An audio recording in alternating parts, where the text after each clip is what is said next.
Edward. Edward? You needn't pretend you're asleep.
Edward!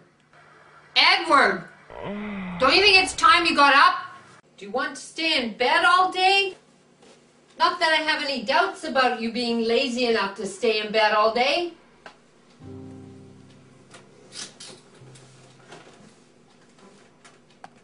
Goodness knows what time it is. We don't even have a way of telling what time it is since you pawned your watch like a fool. The last valuable thing we had, and you knew it. It's been nothing but pawn, pawn, pawn with you. Anything to get out of getting a job. Anything to get out of going to work like a man. Edward, get up. Do you hear me? I want to make that bed before I go out. Look at this. I'm tired of living in a continual mess because of you. Not that we'll be here long unless you manage to find some money somewhere. Heaven knows I do my part and more. While you're out playing the gentleman, loafing around bar rooms with your good-for-nothing friends. And where are you going to get the money, I'd like to know. The rent's due this week. You know what the landlord's like. He won't let us stay a minute over our time. You say you can't get a job. That's a lie. You never even looked for one. All you do is moon around all day writing silly poetry and stories that no one will buy. And no wonder. I notice I can get a job, such as it is. And it's my job that keeps us from starving to death. You'll have to get the money from somewhere. I can't do it all myself, and I won't do it.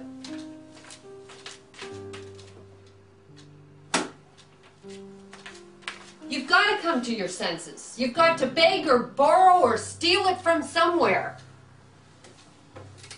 But where, I'd like to know. You're too proud to beg. You've borrowed your limit. And you haven't got the nerve to steal. Are you up yet, for heaven's sakes? It's just like you to go back to sleep. Or at least pretend to. Oh, you are up. Well, it's about time. You needn't look at me like that. Your airs don't fool me a bit. I know you all too well. Better than you think I do, you and your goings-on. I know a lot of things, my dear.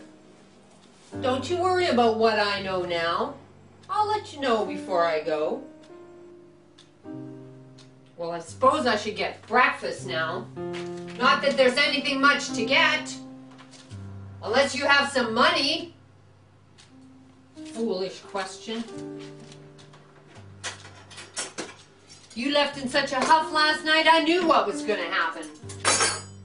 You can't be trusted for a second. Nice condition you came home in. Again. We had a fight last night just so you could make a beast of yourself. And what was the use of pawning your watch just so you could waste the money in the bar?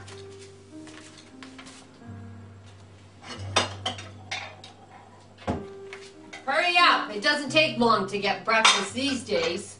All we've got this morning is bread and butter and coffee. And you wouldn't even have that if it wasn't for me working my fingers off.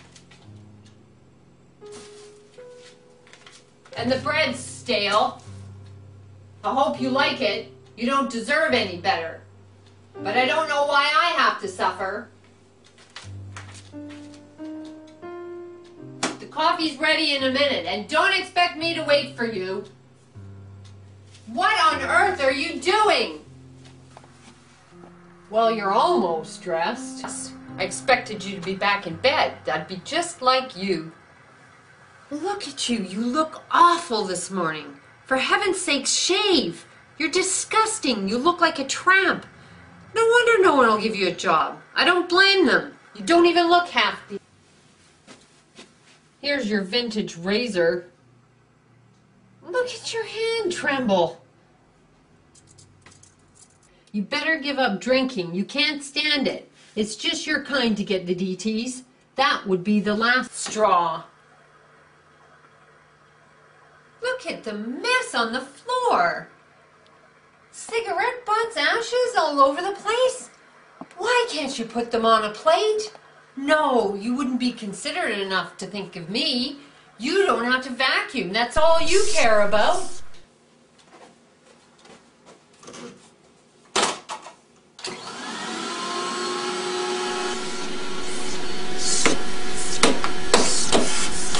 Hurry up! It almost must be time for me to go. If I'm late, I'll lose all the good tables for tips and I won't be able to support you any longer. And then you'd have to go to work or something dreadful like that. What I'd like to know is if you're going to find a job today. You know your family won't help us. They've had enough of you too.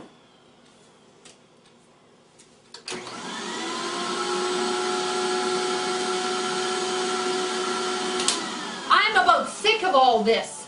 I've got a good notion to go home if I wasn't so proud to let them know what a failure you've been. You, the millionaire's son, the UBC graduate, the poet, the talk of Gastown.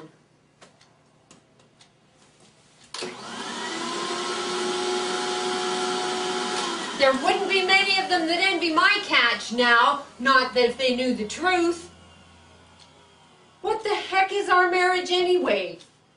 Even before your millionaire father died, owing everyone in the world money, you never had any time for me.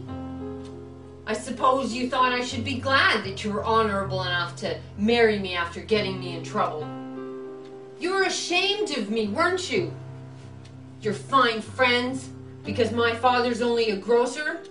At least he was honest, which is more than I can say about yours. You hoped everyone would think you'd been forced to marry me and pity you, didn't you? You didn't hesitate much about telling me that you loved me and making me believe your lies before it happened, did you? You made me think you didn't want your father to buy me off like he tried to do. But I know better now. I haven't lived with you all this time for nothing. It's just lucky the poor thing was born dead after all. 'Cause what a father you'd have been.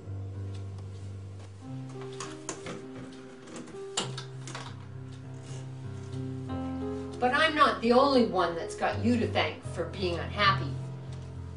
There is one other at least, and she can't hope to marry you now. How about Helen? Don't look at me that way. Yes, I read her letter. What about it? I've got a right to. I'm your wife. And I know all there is to know, so don't lie. You needn't stare at me so. You can't bully me with your superior airs any longer. If it wasn't for me, you'd be going without breakfast this morning. You never had any gratitude for stuff I've done for you. Coffee's ready, and I'm not waiting for you.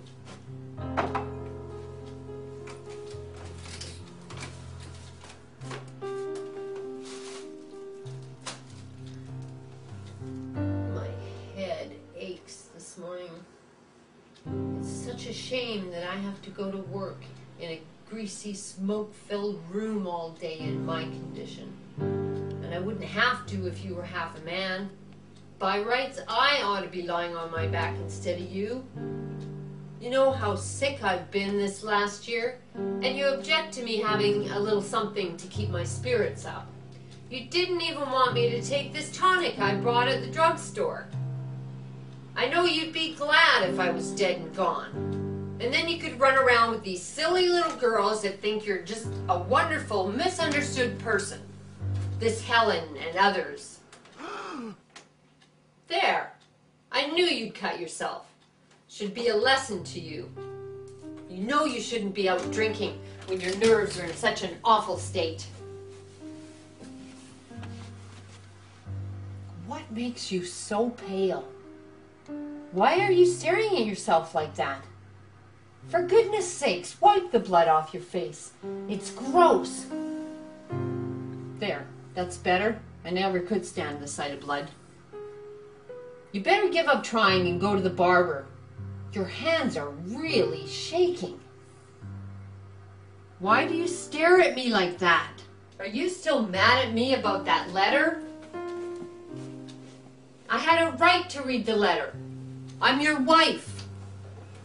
I knew all the time you were running around with somebody. Your lame excuses about going to the library didn't fool me a bit.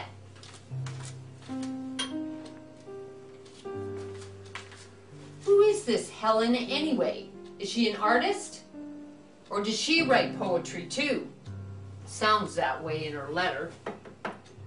I bet she told you the things you've written are the best she's ever heard, and you believed her like a fool.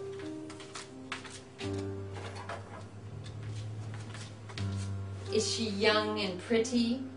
I was young and pretty once too when I believed your fine poetic talk. Life with you can wear anybody down. The things I've been through.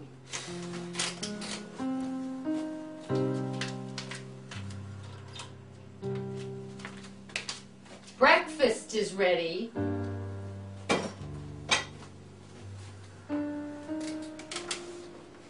Breakfast!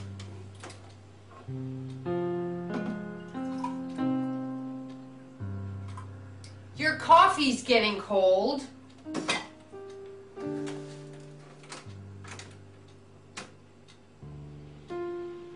What are you still doing? Shaving, for heaven's sakes? I think you should give it up. You're going to give yourself a serious cut one of these days. I have to go as soon as I'm done eating. Are you going to look for a job today or not? I should think some of your fine friends would help you out since they really think so much of you. Or do they just like to hear you talk?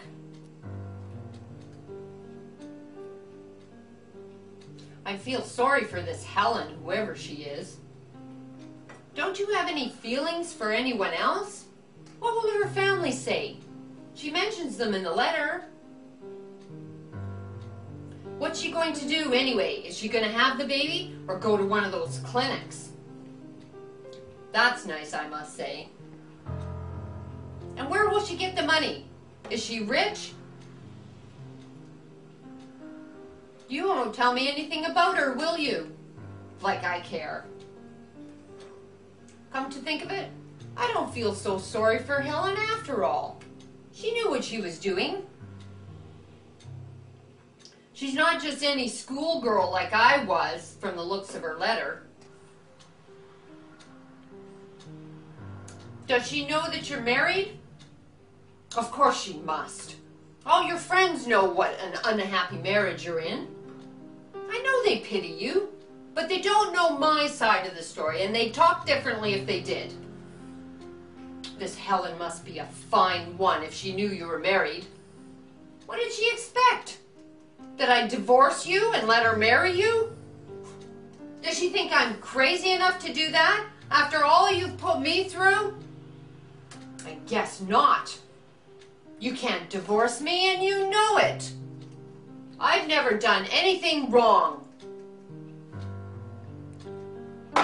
She deserves to suffer, that's all I can say.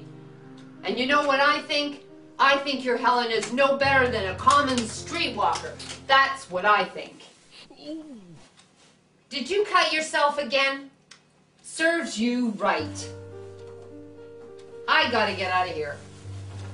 This is a fine life I'm leading, and I won't stand for your loafing around any longer. You've left the water running and it's overflowing all over, haven't you? And don't say you haven't. I can hear it dripping. Edward. Edward? Answer me. Edward, what did you knock over? Are you still drunk?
yourself.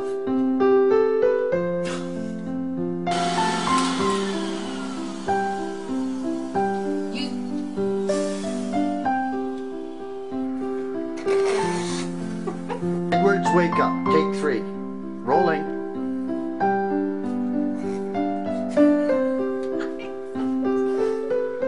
Rolling.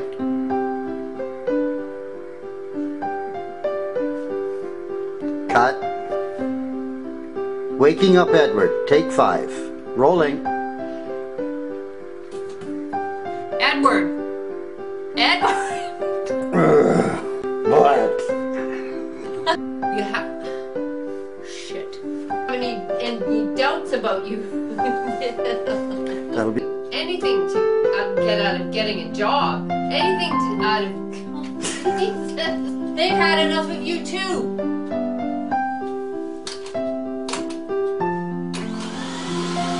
What a failure you've been. You!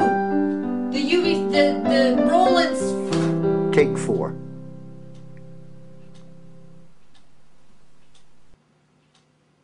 You didn't say rolling. Oh, sorry.